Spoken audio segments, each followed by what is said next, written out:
함께 할 말씀 창세기 18장 오늘은 반만 보겠습니다. 1절부터 15절까지입니다.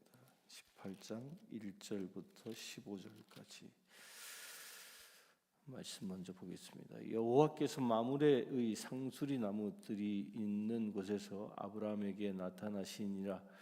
날이 뜨거울 때에 그가 장막문에 앉아 있다가 눈을 들어 본즉 사람 셋이 맞은편에 서 있는지라.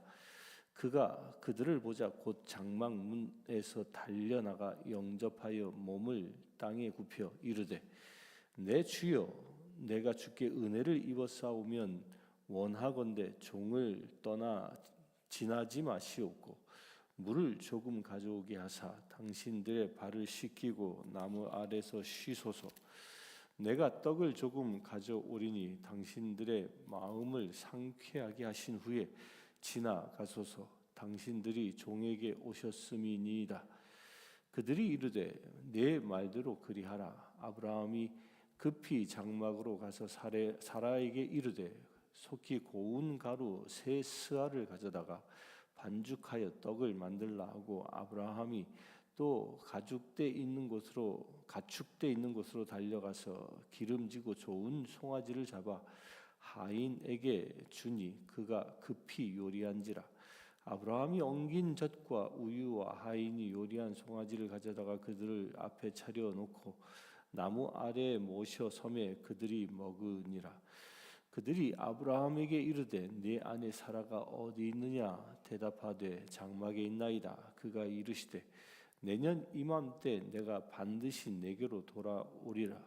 오리니 내 아내 사라에게 아들이 있으리라 하시니 사라가 그 뒤 장막 문에서 들었더라.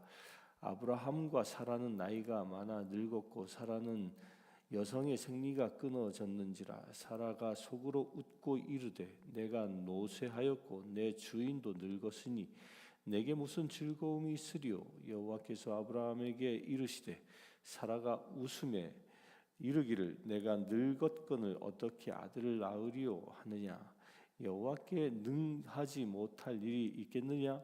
기한이 이를 때에 내가 내게로 돌아오리니 사라에게 아들이 있으리라. 사라가 두려워서 부인하여 이르되 내가 웃지 아니하였나이다. 이르시되 아니라 내가 웃었느니라. 오늘 여기까지만 보겠습니다. 제가 지난밤 철야를 좀 했다가 그냥 깜빡 잠이 들어버렸네. 늦어서 죄송합니다.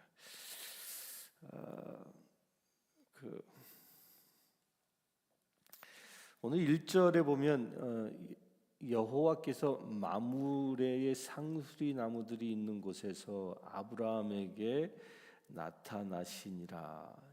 여호와께서 나타나신 곳 그곳이 마므리의 상수리 나무 숲이라는 것이죠. 근데 이곳은 예루살렘에서 남서쪽에 있는 헤브론 근처에 이 지역입니다. 그 지역이고 이 마므레는 언제 이곳에 가냐면 우리 앞에서 본 것처럼 롯과 헤어질 때 분쟁이 일어나니까 롯에게 너 어느 쪽으로 갈래? 네가 동쪽이면 내가 서쪽이요, 네가 남쪽이면 내가 북쪽이다. 이렇게 우로 가면 내가 좌로 가겠다. 네가 좌로 가면 내가 우로 가겠다. 그렇게 얘기하죠. 그때 롯은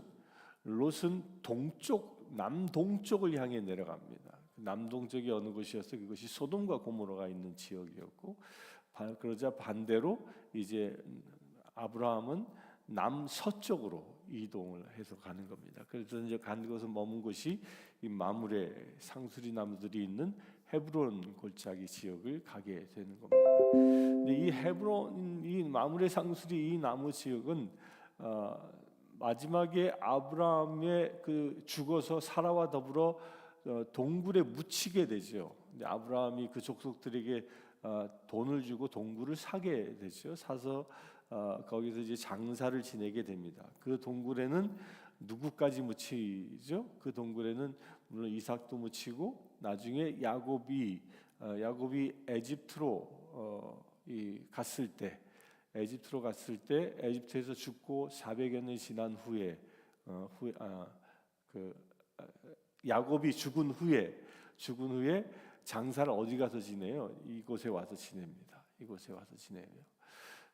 그러니까 아브라함, 이삭, 야곱의 무덤이 있는 곳, 그곳이 곧 그곳을 보고 또한 헤브론이라고 얘기하는데, 이 헤브론이라는 말에서 나온 말 중에 하나가 헤븐이에요. 헤븐. 하나님이 나타나신 곳. 여기서도 보면 여호와께서 마무리의 상수리 나무들이 있는 곳에서 아브라함에게 나타나시어. 자, 이 말이 참 중요합니다. 아브라함이 마무리 상수리 나무에 있는데 여호와께서 오셨다 이렇게 얘기하지 않아요. 여호와께서 마무리 상수리 나무에 있는 곳에서 아브라함에게 나타나신 거예요. 그러니까 주어가 누구로 쓰여졌어요? 하나님께서. 하나님이 마무리에서 아브라함에게 나타나신 것이다라는 거예요. 그러니까 아브라함이 마무리 상수리 나무에 있는데 하나님을 보고 나타나시는 하나님을 영접했다. 뭐 내용은 그런 건데 이 성경은 굳이 주어를 하나님으로 쓰고 있다라는 겁니다. 우리의 인생이 어떤 것인지, 왜 그것이 헤브론으로 여겨지는지, 그것이 왜 헤븐인지를 이 주어 동사에서부터 우리에게 가르쳐주고 있는 것이죠. 이 이야기는 우리가 마지막 때 가게 될 하늘나라에 대한 이야기일 뿐만 아니라 지금 현재 나의 삶에서도 마찬가지입니다. 우리는 모두 다 예수님께서 뭐라고 그랬습니까? 천국은 이미 왔다, 와 있다, 올 것이다. 과거, 현재, 미래 이 3시제를 다 써서 이야기하지요. 그 천국은 시제가 없다라는 이야기예요. 곧 이 얘기 뭐예요? 지금 내가 살아가고 있는 나의 삶의 자리가 천국이어야 한다라는 거예요. 그 천국을 경험한, 지금 나의 삶의 자리에서 천국을 경험한 사람이 미래에도 천국을 갈 수 있는 겁니다. 지금 내 삶이 지옥 같은데, 지옥 같은 삶을 평생 살다가 천국에 뿅 간다? 이건 어불성설이라는 겁니다. 지금 내 삶이 그렇다면 어떻게 천국이 될 수 있느냐? 어떻게 헤븐이 될 수 있느냐? 스카이가 아니라 헤븐이에요. 이 개념을 분명히 알아야 됩니다. 어떻게 내가 천국의 삶을 살 수 있느냐? 그 힌트를 18장 1절에 분명히 얘기하고 있는 겁니다. 무엇이에요? 내 인생의 주어는 하나님이실 때. 아브라함의 삶의 주어가 하나님이셨기 때문에 그가 하나님을 만난 자리가 헤브론, 그가 하나님을 만난 자리가 헤븐이 될 수 있었던 겁니다. 이게 대단히 중요한 시작인 겁니다. 그곳에서 하나님을 만나 그가 어디에 있다가 날이 뜨거울 때 그가 장막 문 앞에 앉아 있다가 하나님이 임하시는 것을 목격하게 되지요. 우리가 내 삶을 헤브론, 내 삶을 아브라함처럼 천국의 삶이 되게 하는 비밀이 뭐예요? 내 삶의 주체는 내가 아니라 하나님이십니다라는 대고백이 날마다 이루어질 때 우리의 삶이 천국의 삶이 되어질 수 있는 것입니다.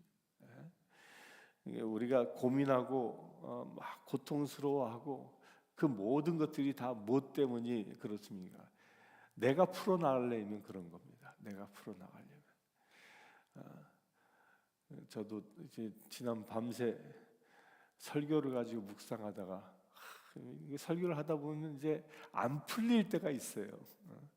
나 외에 다른 이제 우상을 섬기지 말라 제2 계명을 가지고 설교 준비를 하는데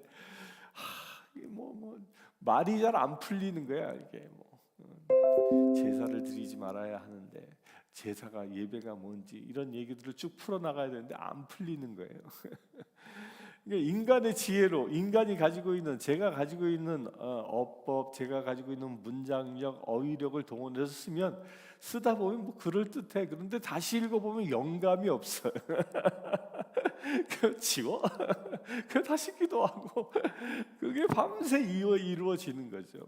근데 놀랍도록 내가 하는 게 아니라 하나님이 하시는 것입니다라는 대선언을 하고 하나님이 어떻게 말씀하시는가를 귀 기울이면 그 말씀들이 써져 나가는 겁니다. 말씀이 되어져 나가는 것이죠. 그 설교자는 내 얘기를 하는 게 아니라 누구 얘기를 하는 거예요? 하나님의 말씀을 대언하는 것뿐이에요. 이게 누가 설교하시는 거예요? 하나님이 설교하시는 거예요. 그러기에 하나님께 모든 것을 집중할 때 답이 주어지는 것처럼 우리의 인생사도 마찬가지라는 거예요. 우리가 앞에 놓여 있는 숙제가 있으면 그 숙제를 가지고 고민하는 자가 아니라 그 숙제를 하나님이 푸시도록 드릴 수 있는 것. 그럴 때 진정 하나님의 놀라운 은혜가 우리에게 임하는 것입니다. 그 사도 바울이라는 영화가 한 10년 전에 개봉되어졌었죠. 패션 오브 크라이스트 그 영화를 제작했던 제작자가 바울의 일생을 그려서 만들었는데 거기에 그 마지막 장면이 이제 순교의 장면입니다. 물론 사람들이 죽는 장면을 그리진 않았어요. 그런데 바울과 더불어 함께 감옥에 있었던 사람들이 이 콜로세움 경기장에 끌려 나가 사자밥이 되어지는 대전제를 놓고 그리는데 그때 이제 두려움에 있죠. 사람들이 두려움에 있지만 그때 루가가 이렇게 그 사람들에게 얘기합니다. 죽음의 고통은 잠시요. 그 이후에는 영원한 기쁨이 기다리고 있습니다. 그러니까 그 얘기를 듣고 모든 불안감을 떨칩니다. 하나님을 찬양합시다. 그러면서 콜로세움 경기장 문이 열리면서 환한 빛 가운데로 그들이 들어가는 것으로 라스트 씬이 그려지는데요. 근데 그 경기장조차도 고통의 순간이 아니라 하나님이 임재하시는 곳이라는 믿음으로 들어가니까 그곳이 찬양의 자리가 될 수 있고 그곳이 천국 문을 들어가는 그 첫 단계라고 천국 문을 통과하는 자리라고 여겨질 수 있는 것이죠. 마치 콜로세움 그 죽음의 경기장이 문이 쫙 열리는 게 천국의 그 아름다운 빛 가운데 들어가는 것처럼 그려지는 것. 모든 고통과 아픔, 그 순교, 짐승의 밥이 된다는 게 얼마나 끔찍한 일입니까? 살이 뜯겨 죽어가는 그런 끔찍한 일인데, 그런데 그곳에 누가 인도하시 계신다고? 누가 인도하여 계신다고? 나를 누가 인도하신다고? 하나님이. 그러니까 그곳은 두려움의 자리가 아니라 영광의 자리가 되는 것이죠. 그러니까 하나님이 함께 하실 때는 고통을 넘어 영광으로 돌아갈 수 있다라는 것입니다. 우리의 모든 지금 예배를 드리고 있는 모든 성도님들, 여러분들의 삶의 자리가 어떤 자리이든 내가 하려 하는 것이 아니라 하나님께서 주관하신다라는 이 대믿음의 선포가 있게 되기를 축원합니다. 그럴 때 우리의 삶이 천국이 되어지는 것입니다. 이제 그렇게 오시는 하나님을 이 아브라함이 영접합니다. 이게 눈을 들어본즉 사람 셋이 맞은편에 서 있는지라. 이제 드디어 아브라함이 눈을 딱 들어봤는데 사람 셋이 있다. 이제 이때는 1절에 보면 날이 뜨거운 때에라고 했는데 아마도 정오 정도 되지 않았을까? 정오에서 3시 사이가 가장 뜨거우니까요. 근데 그때인데 이 고대 근동 지역은 이 시간이 되어지면 모두 다 낮잠 자는 시간입니다. 수가성 여인이 한낮에 우물가에 물을 뜨러 오지요. 물을 뜨러 옵니다. 근데 아무도 우물가에 아무도 없었습니다. 왜? 그 시간 다 낮잠 자는 시간이에요.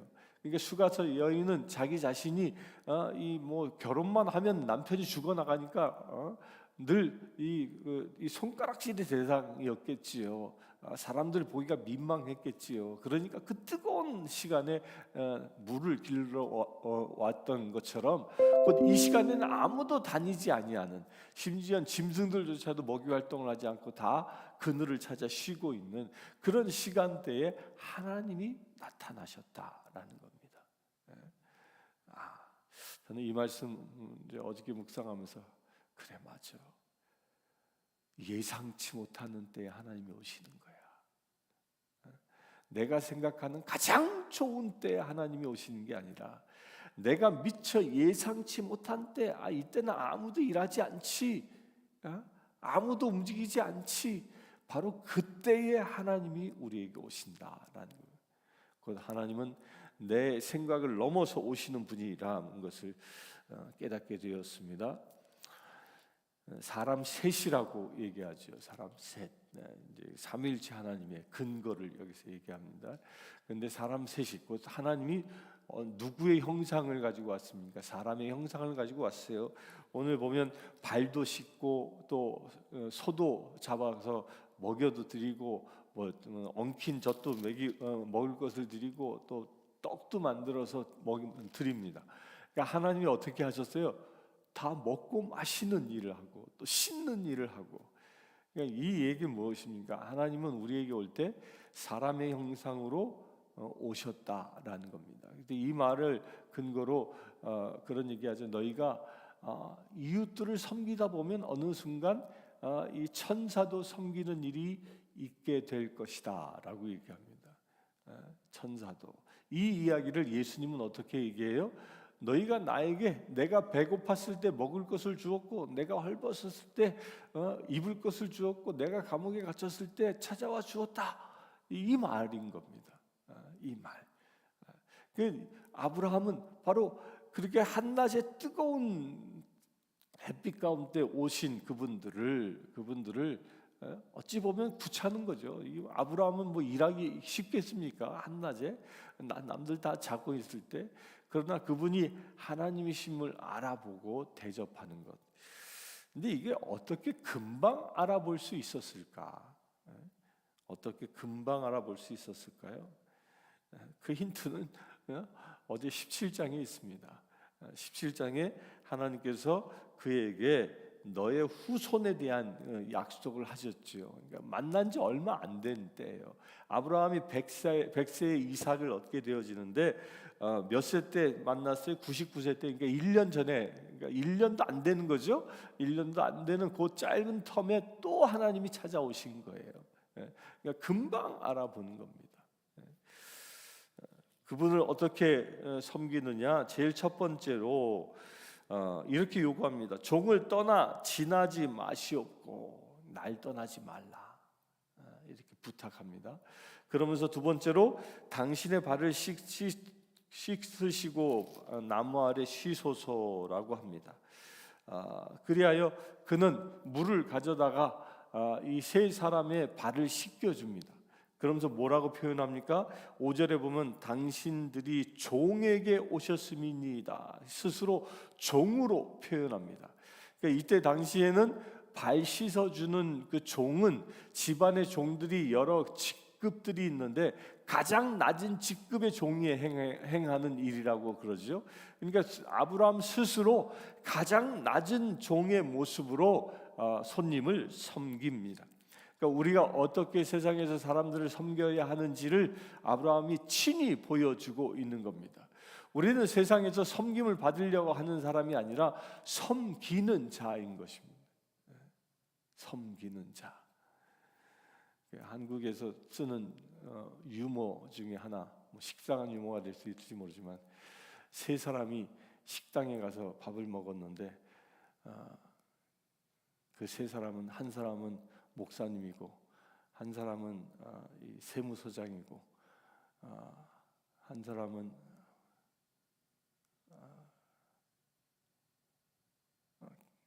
경찰이었나? 오래돼서 잊어버렸네. 그러니까 이 당시에 소위 사회 지도급 되는 이 세 사람이 식당에 가서 밥을 먹었습니다. 누가 밥값을 냈을까요? 이 세 사람 중에 아무도 안 내서 식당 주인이 냈답니다. 이 세 사람의 특징이, 공통점이 뭐냐? 늘 대접 받기만 좋아했던 사람들. 그러니까 누군가가 내는 거예요. 누군가. 대접 받기만 좋아하는 자가 아니라 우리 그리스도인들은 대접하기를 즐겨하는 자. 근데 어떤 자세로? 종의 자세로. 가장 낮은 자세로 대접하기를 즐겨하는 자가 되어야 한다라는 겁니다. 그런 곳에서 6절에 보면 이 사라에게 가가지고 고운 가루 세 스아를 가져다가 반죽하여 떡을 만들라 얘기합니다. 세 스아가 어느 정도냐면 이 한 스아가 약 12kg 정도 되는 거니까요. 30kg가 넘 36kg 되지는 거예요. 밀가루 36kg를 가져다가 빵을 만들면 빵이 얼만큼 많을까요? 요즘 밀가루 큰 푸대가 20kg짜리인가요? 큰 게 얼마나 많은 빵을 만들까? 세 사람이 먹기에는 감당 없을 만큼 많은 빵입니다. 근데 왜 이렇게 많은 빵을 만들었을까?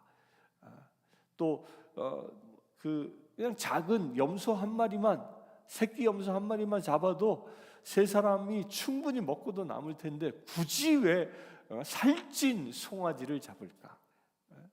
그 살찐 송아지를 이 세 사람이 다 먹습니까? 그렇지 않죠. 근데 이것은 무엇을 얘기하는 겁니까? 하나님 여호와가 그에게 오심에 그는 이미 자기의 모든 식구들과 더불어 잔치에 참여하기 시작했다는 겁니다.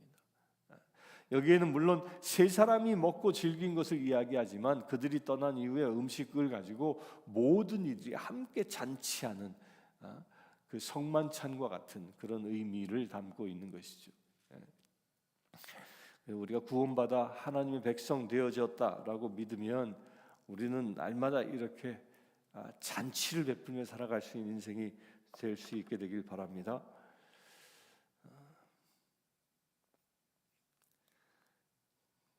그리고 이제 먹는 가운데에 아브라함에게 이제 내가 내년 이맘때 다시 돌아올 텐데 너는 반드시 이제 내 후손을 얻을 거야. 그 얘기를 하자 사레가 문밭 장막 문에서 그 이야기를 듣고 뒤에서 듣고 속으로 웃어 이르되라고 얘기합니다. 내가 노쇠할 거 내 주인도 늙었는데 내가 무슨 즐거움이 있으리요. 속으로 웃었다 그랬습니다. 그런데 참 기가 막히게도 속으로 웃었는데 누가 알아들었어요? 그 손님들 하나님이 알아들었습니다. 하나님이 알아들어서 그에 대하여 질책을 합니다.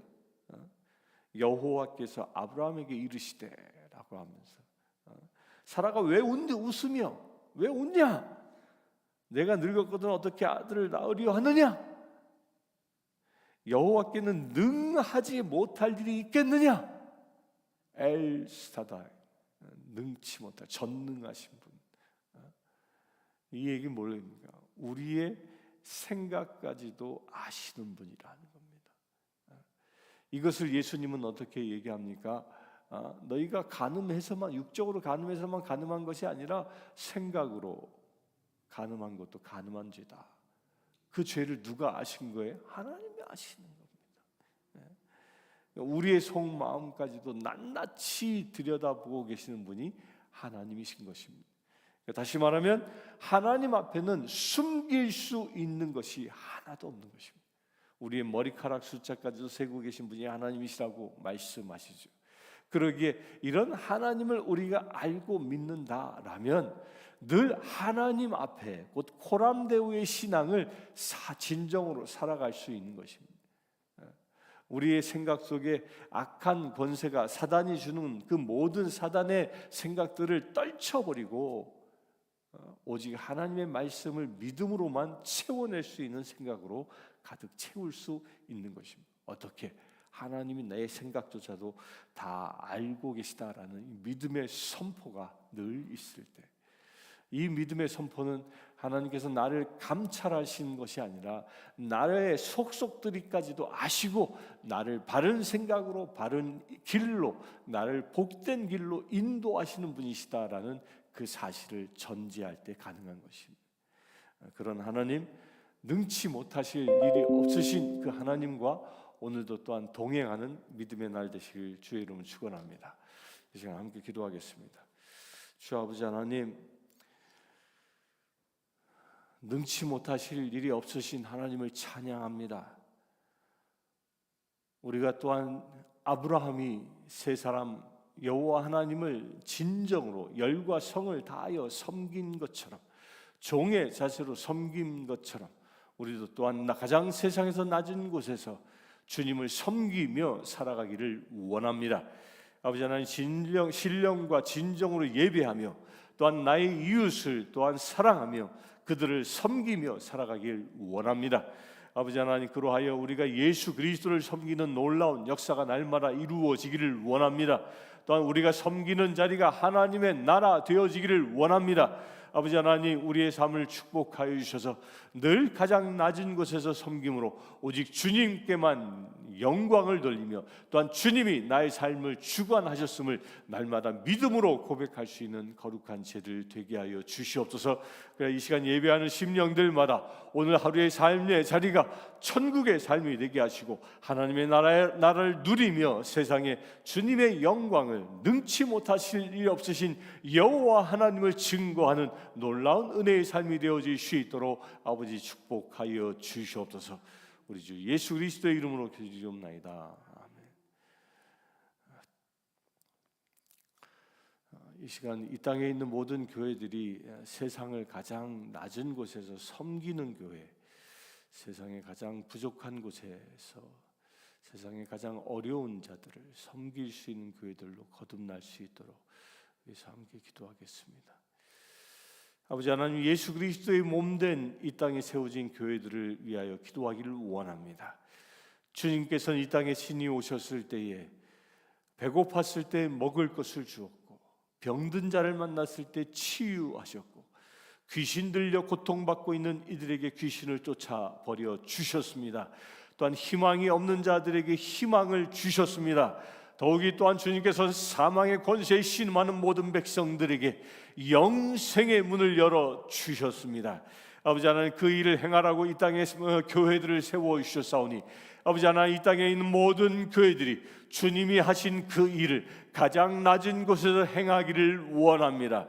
이 땅에 살아가고 있는 모든 백성들에게 주님이 하신 그 일을 감당하기를 원합니다. 이 땅에 묶여있는 모든 이들의 그 묶임들을 끊어버리는 사역을 감당하기를 원합니다. 이 땅에 배고파하는 이들에게 먹을 것을 감당하는 사역을 감당하기를 원합니다. 이 땅에 귀신 들린 자들의 그 귀신을 쫓는 사역을 감당하는 교회들이 되어지기를 원합니다. 아버지 하나님, 그리하여 이 땅의 모든 묶인 것들을 풀어 하나님의 나라로 일구어 나갈 수 있는 거룩한 교회로 쓰임받기를 원하오니 주님이 내 10일 세워져 있는 모든 교회와 이 지상에 세워져 있는 모든 교회들에게 당신의 영권을 더하여 주시옵소서. 말씀으로 채워주시고 성령의 능력으로 채워주시옵소서. 온전히 그래야 이 땅에서 승리하는 이기는 자들의 교회가 되어질 수 있도록 아버지 역사해 주시기를 원합니다. 아버지 하나님, 세상에 군림하는 교회가 아니라 세상을 섬길 수 있는 거룩한 교회들로 온전히 다시 태어날 수 있도록 아버지 축복하여 주시옵소서. 이 땅에 세워져 있는 교회들을 통해서 이 내시빌 땅이 하나님의 새 예루살렘 되어지는 놀라운 은혜의 사역자들 되어질 수 있도록, 은혜의 땅이 되어질 수 있도록 아버지 축복하여 주시옵소서. 우리 주 예수 그리스도의 이름으로 기도드리옵나이다.